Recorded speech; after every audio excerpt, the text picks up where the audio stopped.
नमस्कार, मेरा नाम है डॉक्टर रुचि भार्गव। मैं सहायक प्राध्यापक Khalsa college of education, Ranjit avenue, Amritsar. विद्यार्थियों, आज हम पर्यावरण अध्ययन शिक्षण अधिगम में प्रेक्षण पद्धति के बारे में विस्तार से पढ़ेंगे। विद्यार्थियों में जिज्ञासा एक स्वाभाविक प्रवृत्ति है। हम हर कक्षा में देखते हैं कि विद्यार्थियों के पास प्रश्नों की बौछार होती है, अर्थात हर बात पर उनके लिए एक प्रश्न तैयार रहता है और इसी जिज्ञासा को शांत करने हेतु शिक्षक कक्षा में विभिन्न शिक्षण विधियां अपनाता है। अर्थात कक्षा में नियंत्रण रखने के लिए, कक्षा को सजीव, सरल और रोचक बनाने के लिए शिक्षक विभिन्न शिक्षण विधियां अपनाता है। इन्हीं शिक्षण विधियों में से एक विधि है प्रेक्षण विधि। प्रेक्षण, जिसे हम अवलोकन करना भी कह सकते हैं, निरीक्षण करना भी कह सकते हैं। प्रेक्षण का अर्थ है घटनाओं को जैसे वे प्रकृति में होती हैं, कार्य और कारण की संबंध की दृष्टि से देखना तथा नोट करना। अर्थात इसमें विद्यार्थी सिर्फ अवलोकन करके, देख के समझने का काम करता है।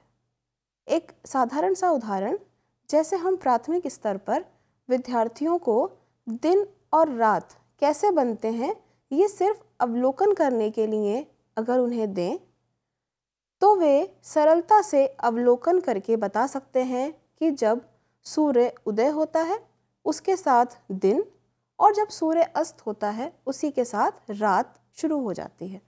अर्थात उन्होंने उस चीज़ का प्रेक्षण किया जो प्रकृति में निहित है, साथ ही उसे कार्य और कारण की संबंध की दृष्टि से समन्वित किया और फिर उसे नोट किया, अर्थात लिखित रूप में उसे लिखा। अर्थात प्रेक्षण में हम सभी घटनाओं को प्राकृतिक रूप में देखते हैं और साथ ही उसमें कार्य और कारण की संबंध की दृष्टि से समन्वय करते हैं। प्रेक्षण में सांस्कृतिक, औद्योगिक, राजनीतिक और भौगोलिक तथ्यों और संबंधों पर ठोस दत्त सामग्री अधिक वास्तविक, प्रत्यक्ष और वर्णनीय मानी जाती है। अर्थात प्रेक्षण में हम सांस्कृतिक पक्ष का, औद्योगिक पक्ष का, राजनीतिक पक्ष का और भौगोलिक पक्षों का अवलोकन कर सकते हैं। साथ ही जो हमने तथ्य जुटाए हैं उन्हें हम संबंधित करके उनका निष्कर्ष निकाल सकते हैं। अर्थात प्रेक्षण में अवलोकन शामिल होता है। शिक्षा के प्राथमिक स्तर पर प्रेक्षण विधि अत्यधिक रोचक और आनंददायक मानी जाती है, क्योंकि इसमें विद्यार्थियों पर किसी तरह का बोझा नहीं होता। वो अपने आरामदायक वातावरण में किसी भी चीज़ का निरीक्षण और प्रेक्षण के बाद अधिगम पर पहुंच जाते हैं। इस पद्धति द्वारा विद्यार्थी ज्ञात से अज्ञात अधिगम की ओर बढ़ते हैं। अज्ञात ज्ञान जिसे विद्यार्थियों ने अवलोकित किया है। हम सभी जानते हैं कि शिक्षण के बहुत से सूत्र हैं, जैसे सरल से कठिन की ओर, ज्ञात से अज्ञात की ओर अधिगम। ये शिक्षण के सूत्र शिक्षण विधि को उचित बनाने हेतु काम में लाए जाते हैं। जब विद्यार्थी किसी ज्ञात ज्ञान से अज्ञात ज्ञान की ओर बढ़ता है, अर्थात जो चीज़ उसे पता है और उसके बाद वो उन चीज़ों को खोजता है जो उसे पता नहीं होती, तो वो क्षण विद्यार्थी के लिए आनंददायक होता है, क्योंकि उसने अपनी मेहनत से कुछ खोज के कार्य किया है। अज्ञात ज्ञान विद्यार्थी अवलोकित करता है और यही अवलोकन उसे निरीक्षण पद्धति, प्रेक्षण पद्धति की तरफ लेके जाते हैं। प्रेक्षण विधि को कई दार्शनिक विचारधाराओं ने भी कक्ष में उपयोग करने पर अपनी सहमति जताई है। जैसा कि आप जानते हैं कि शिक्षा के दर्शन शास्त्र में हम आदर्शवाद, प्रकृतिवाद, प्रयोजनवाद इत्यादि को शामिल करते हैं। उसी में एक विचारधारा है आदर्शवादी विचारधारा।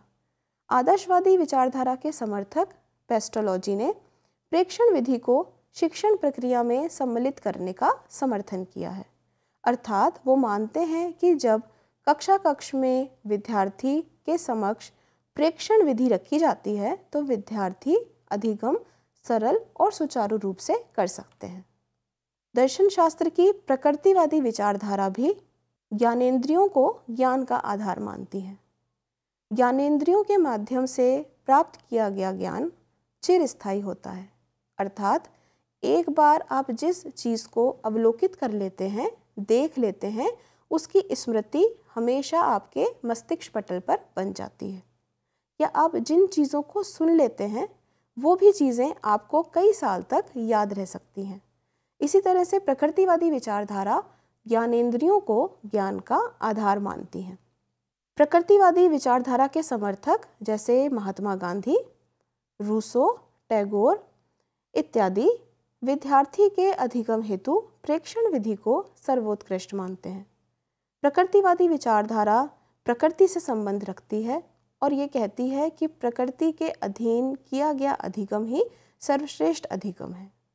और उसके समर्थक महात्मा गांधी, रूसो, टैगोर आदि विद्वान माने जाते हैं।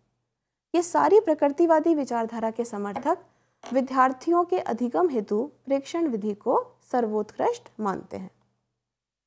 अब हम अध्ययन करेंगे प्रेक्षण पद्धति की विशेषताएं। अधिगम की प्रक्रिया में शिक्षक के सजग निर्देशन के अंतर्गत प्रेक्षण पद्धति बहुत प्रभावशाली सिद्ध होती है। अर्थात कक्षा में जब शिक्षक प्रेक्षण पद्धति का उपयोग कर रहा है तो वो अपने सजग निर्देशन के अंतर्गत विद्यार्थियों को रख के उनके अधिगम को सहज और सरल बना सकता है। प्रेक्षण द्वारा सीखे गए तथ्य, कौशल और व्यवहार अधिक समय तक याद रहते हैं, क्योंकि इसमें ज्ञानेंद्रियां उपयोग में लाई जाती हैं और ज्ञानेंद्रियों के माध्यम से सीखे गए तथ्य, कौशल और व्यवहार हमें अधिक समय तक याद रहते हैं। प्रेक्षण पद्धति द्वारा सैद्धांतिक और व्यवहारिक ज्ञान में समन्वय स्थापित होता है। सैद्धांतिक ज्ञान वो ज्ञान है जो हम पुस्तकों में प्राप्त करते हैं और व्यवहारिक ज्ञान वो ज्ञान है जिसे हम अपने जीवन में काम करके सीखते हैं। तो प्रेक्षण पद्धति के द्वारा किताबी ज्ञान और व्यवहार में किया गया ज्ञान समन्वित होता है। प्रेक्षण पद्धति में विषय वस्तु पर जोर दिया जाता है, अर्थात हम जो चीज़ें अवलोकित करते हैं वो चीज़ें हमारी विषय वस्तु ही मानी जाती हैं। प्रत्यक्ष अनुभव या वास्तविक स्थानों के भ्रमण अवलोकन पद्धति में निहित है, अर्थात प्रेक्षण विधि में हम प्रत्यक्षता अनुभव करते हैं, अर्थात खुद कुछ काम करके हम सीख रहे हैं, साथ ही वास्तविक स्थानों के भ्रमण भी इसमें निहित हैं। जब भी प्रेक्षण पद्धति का हम उपयोग करते हैं तो या तो अपने आसपास के परिसर में या फिर परिसर से थोड़ा सा दूर वास्तविक स्थान जो कि ऐतिहासिक या फिर औद्योगिक या फिर प्राकृतिक रूप से महत्वपूर्ण है, उन स्थानों का भ्रमण विद्यार्थियों के साथ किया जाता है।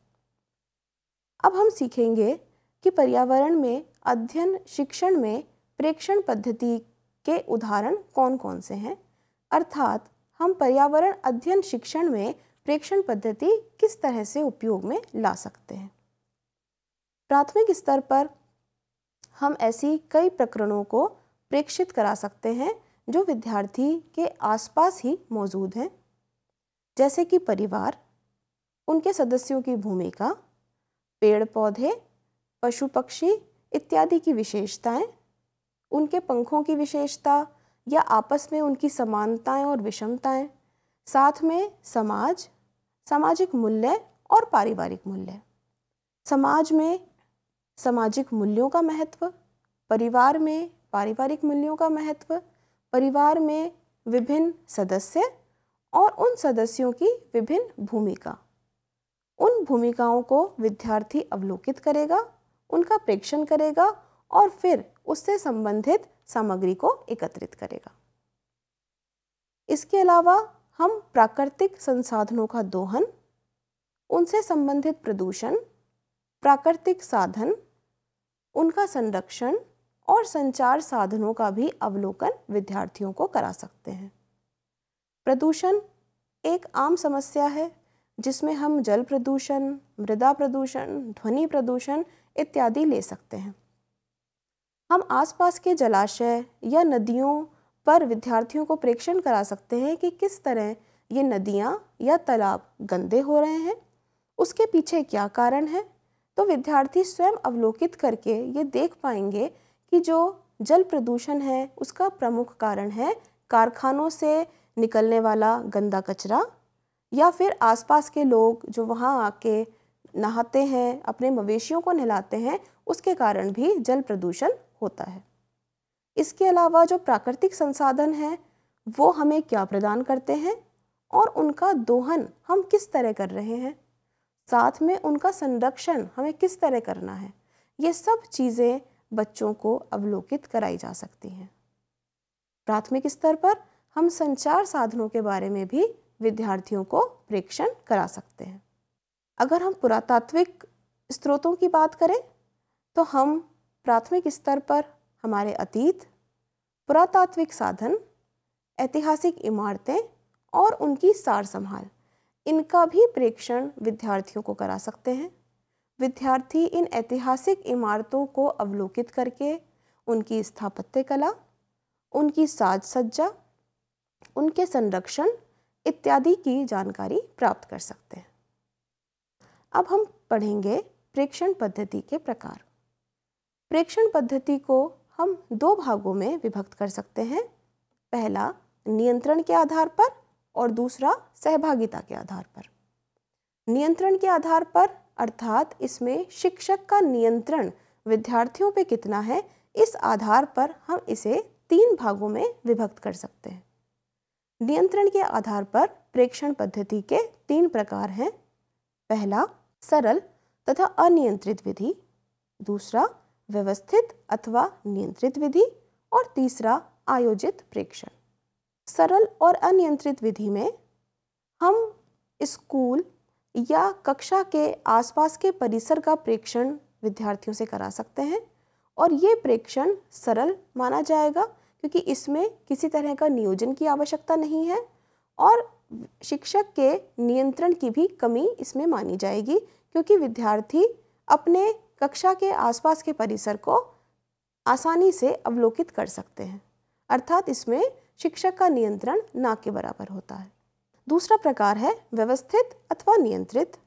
व्यवस्थित अथवा नियंत्रित पद्धति में विद्यार्थी और शिक्षक के मध्य आधा आधा संतुलन होता है, अर्थात विद्यार्थियों को कुछ मामले में नियंत्रण से बाहर रखा जाता है और कुछ मामलों में नियंत्रण के अधीन रखा जाता है।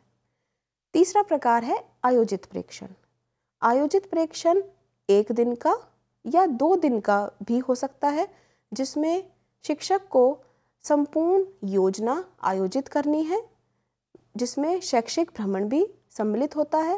विद्यार्थी अपने शिक्षक के साथ उस आयोजना का हिस्सा होता है और साथ में आयोजन करता है। दूसरा प्रकार है सहभागिता के आधार पर।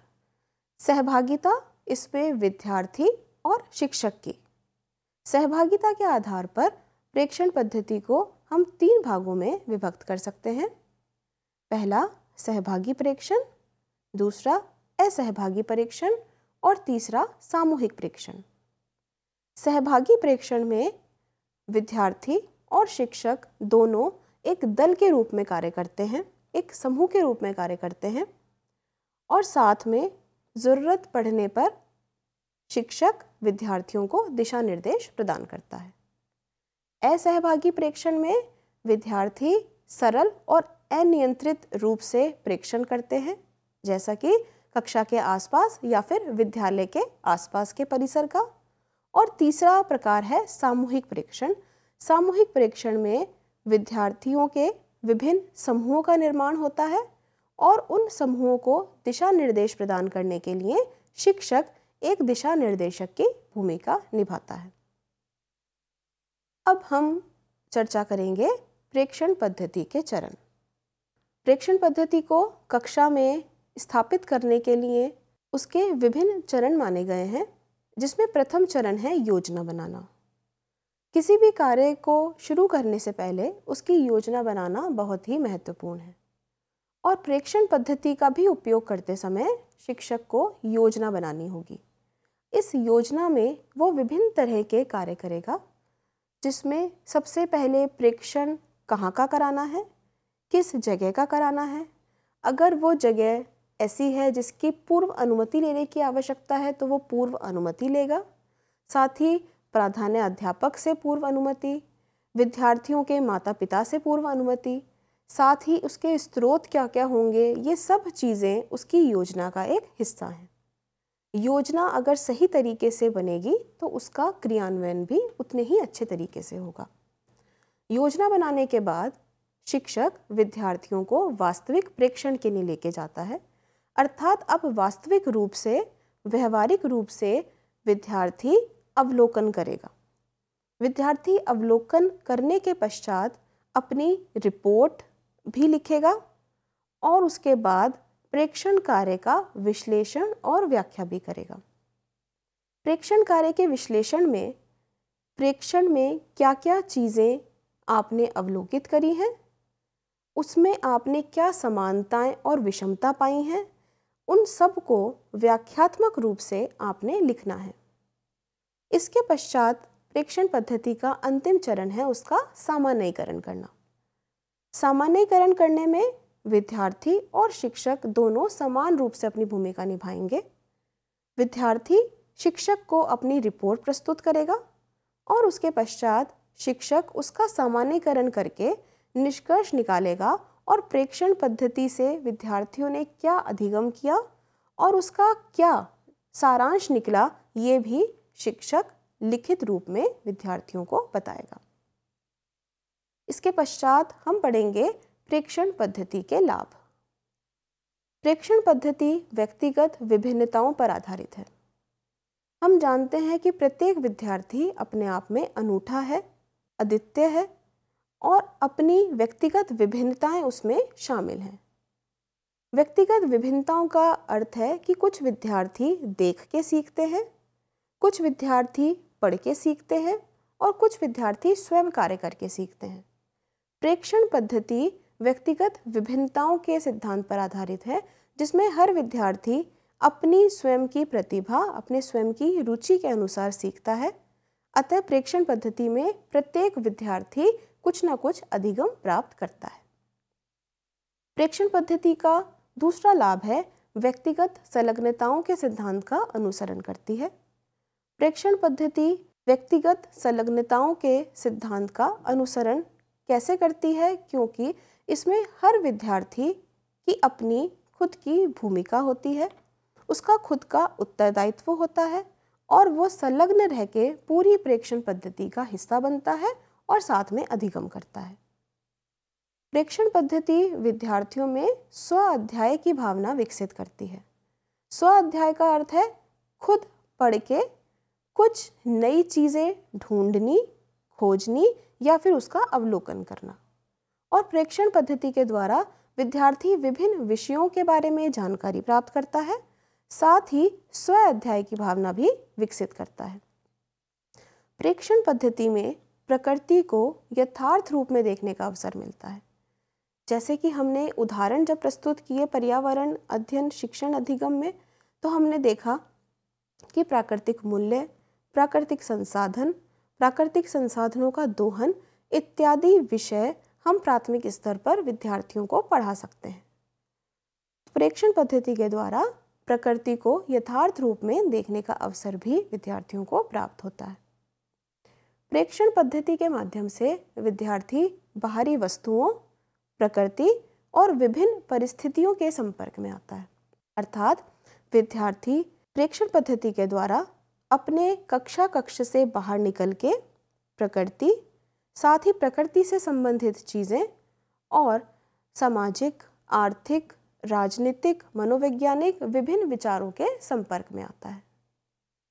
प्रेक्षण विधि से प्रेक्षण क्षमता का विकास होता है। प्रेक्षण क्षमता एक बहुत ही महत्वपूर्ण कौशल है। हमारे सामने कई चीज़ें होती हैं, लेकिन हम उसको अवलोकित नहीं कर पाते। हर चीज़ हमें कुछ ना कुछ सिखाती है और वो कुछ ना कुछ सीखने की क्षमता हमें विद्यार्थियों में के व्यक्तित्व में शामिल करनी है और ये व्यक्तित्व का एक महत्वपूर्ण हिस्सा बनाना है।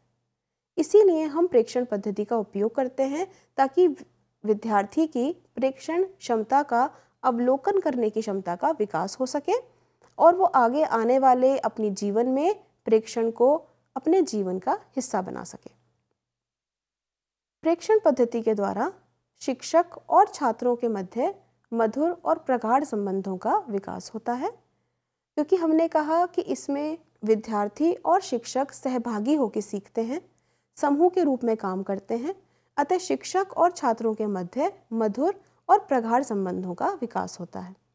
प्रेक्षण पद्धति के द्वारा विद्यार्थी अपने ज्ञान को संगठित कर सकता है, वो ज्ञान जो उसको पूर्व में है, साथ ही जो उसने अवलोकित किया है, अर्थात अपने पूर्व ज्ञान और अपने अवलोकित किए गए ज्ञान को संगठित करके प्रेक्षण पद्धति का सहारा लिया जा सकता है। प्रेक्षण पद्धति विद्यार्थी में स्वयं कार्य करने की शक्ति का विकास करता है। प्रेक्षण पद्धति के द्वारा विद्यार्थी कार्य के महत्व को और स्वयं कार्य करने के महत्व को समझता है, अर्थात विद्यार्थी स्वयं कार्य करता है और उसके अनुभव प्राप्त करता है। अब हम अध्ययन करेंगे प्रेक्षण पद्धति की सीमाएं। हर पद्धति की कोई ना कोई सीमाएं जरूर होती हैं और प्रेक्षण पद्धति भी इससे अछूती नहीं है। प्रेक्षण पद्धति की पहली सीमा है कि इस विधि द्वारा संपूर्ण पाठ्यक्रम नहीं पढ़ाया जा सकता। प्राथमिक स्तर पे ऐसे कई विषय होते हैं जिनका सैद्धांतिक ज्ञान देना विद्यार्थियों के लिए आवश्यक होता है और ये सैद्धांतिक ज्ञान उन्हें प्रेक्षण पद्धति के द्वारा प्राप्त नहीं हो सकता। अतः प्रेक्षण पद्धति संपूर्ण पाठ्यक्रम का हिस्सा नहीं बन सकती। प्रेक्षण पद्धति द्वारा सीखने और प्रेक्षण क्षमताओं का विकास करने में भी काफ़ी समय लगता है। जैसा कि मैंने कहा कि प्रेक्षण करना एक कला है, हमने क्या देखना है और उससे क्या सीखना है, इन क्षमताओं का विकास विद्यार्थी में करने में काफ़ी समय लग सकता है। अतः ये प्रेक्षण पद्धति की महत्वपूर्ण सीमा है।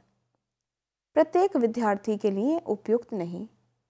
हर विद्यार्थी अवलोकन करके प्रेक्षण करके नहीं सीख सकता, क्योंकि प्रत्येक विद्यार्थी में अवलोकन करने का गुण नहीं होता, कौशल नहीं होता, तो प्रत्येक विद्यार्थी प्रेक्षण पद्धति द्वारा सीखने में असक्षम होता है। अब हम अध्ययन करेंगे प्रेक्षण पद्धति की सफलता हेतु सुझाव। शिक्षक होने के नाते यदि आप कक्षा में प्रेक्षण पद्धति का उपयोग कर रहे हैं तो उस प्रेक्षण पद्धति को सफल बनाने हेतु कुछ सुझाव दिए गए हैं। सर्वप्रथम, प्रेक्षण पद्धति द्वारा चुना गया विषय विषय केंद्रित होना चाहिए, अर्थात वो प्रकरण जो आपने अवलोकन के लिए लिया है, निरीक्षण के लिए लिया है, वो विषय केंद्रित होना चाहिए। विषय केंद्रण एक बहुत ही महत्वपूर्ण मुद्दा है, क्योंकि अगर आप विषय को केंद्रित नहीं करेंगे, प्रकरण को केंद्रित नहीं करेंगे, तो विद्यार्थी अपनी दिशा से भटक सकता है। अतः ज़रूरी है कि प्रेक्षण से पहले आप विद्यार्थी को बताएं कि आप किस प्रकरण का अवलोकन करने जा रहे हैं और उस अवलोकन के बाद आप क्या सीख पाएंगे। ये सारी चीज़ें आपने प्रेक्षण से पहले विद्यार्थी को बता देनी है। प्रेक्षण पद्धति की सफलता हेतु नियोजन बहुत ही ज़रूरी है और ये इस सफलता के लिए सुझाव भी है कि प्रेक्षण पद्धति को जब भी अपनाएं उसका पूर्व में नियोजन कर लें, अर्थात उसकी योजना बना लें। पूर्व नियोजन का अर्थ है कि आप विद्यार्थी को प्रेक्षण के लिए कहाँ लेके जाना चाहते हैं, कौन सा प्रकरण आपने निश्चित किया है, कौन सा दिन आपने निश्चित किया है।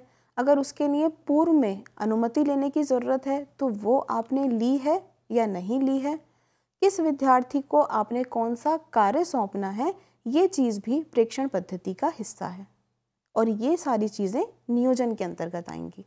तो वो नियोजन भी आपने पूर्व में ही करके रखना है, क्योंकि अच्छा नियोजन एक अच्छे परिणाम की तरफ हमको लेके जाएगा।